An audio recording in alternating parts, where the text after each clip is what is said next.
recording mixing Vishwakarma digital recording studio Piprahi. Jyoti Prakash. Hi friends, I am Suraj Savaria. Subscribe my YouTube channel and share the videos.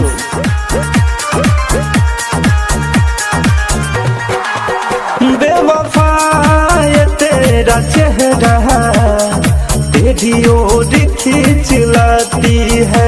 बेवफा ये तेरा चेहरा तेरी ओर खींच लाती है।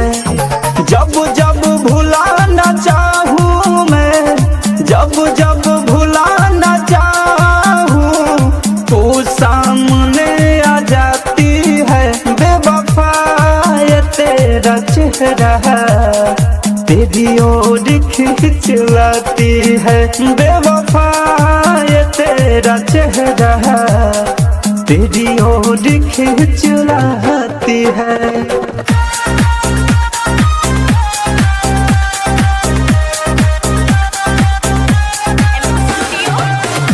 ज्योति प्रकाश।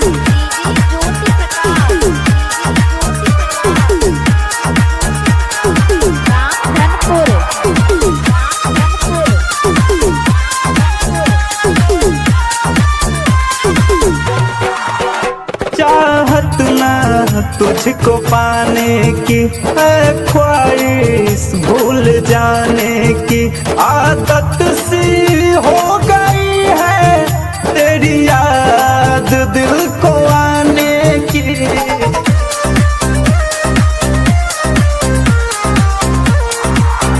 चाहत ना तुझको पाने की है ख्वाहिश, भूल जाने की अब आदत हो गई है। तेरी याद दिल को आने की तुझको पता था दर्द दिल, तुझको पता था दर्द दिल, सुगम को क्यों रुलाती है। बेवफा ये तेरा चेहरा तेरी ओर खींच लाती है। बेवफा ये तेरा चेहरा तेरी ओर खींच लाती है।